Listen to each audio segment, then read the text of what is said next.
Tu veux que je te raconte l'histoire de l'Odyssée du déchet ? Ok, mais par contre, moi je raconte mes histoires qu'aux enfants qui se lavent les dents.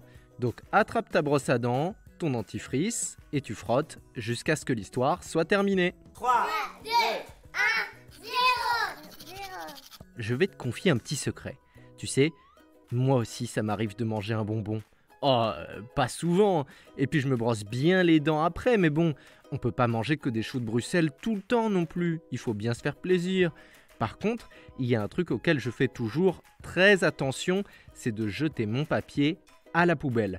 Parce que s'il s'envole, alors là, c'est la catastrophe écologique.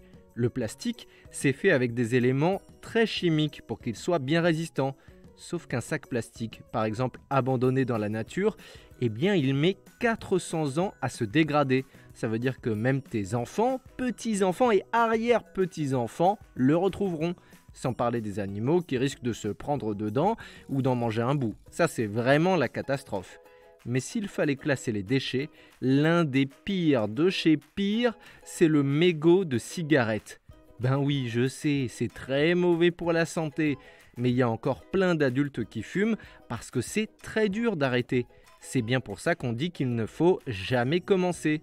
Surtout que leurs cigarettes, eh bien elles ne finissent pas toujours dans un cendrier. Et non, dans un mégot, il y a des centaines de substances très polluantes. On estime qu'un seul mégot peut contaminer à lui seul 500 litres d'eau. Tu imagines un peu ? Et dire que c'est le déchet que l'on retrouve le plus au monde sur les plages ? Moi, ça me fait mal au cœur pour les pauvres poissons. Mais tu vas voir, je vais te raconter une histoire qui va te remonter le moral.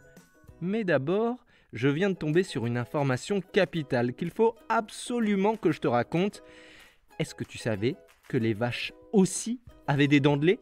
Enfin, oui et non.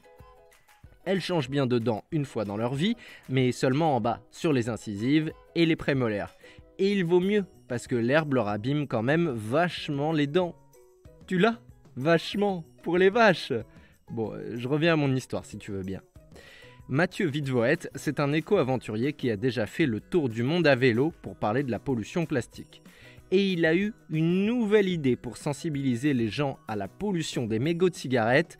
Avec 3 copains, il a décidé de s'entraîner très fort pour nager pendant 7 jours et remonter tout le fleuve de la Seine à la nage en tractant un gros mégot gonflable derrière eux. Comme ça, ils peuvent montrer le parcours que fait ce déchet très polluant jusqu'à la mer. Ça représente au total 380 km. Il faut être sacrément costaud. Heureusement, ils ont eu droit à un sacré comité d'accueil. T'imagines si on faisait nager comme ça tous les fumeurs à chaque fois qu'ils jettent un mégot par terre ? À mon avis, ils arrêteraient vite fait. Bon, montre-moi un peu tes dents. Fais A, fais I. C'est pas mal ça, bien blanche comme il faut. Tant pis pour vous les caries. Allez maintenant, au lit. Je vais pas aller me coucher. Retrouvez Les Dents et Dodo et tous les podcasts BFM TV sur bfmtv.com et sur toutes les plateformes de streaming. C'est un podcast BFM TV.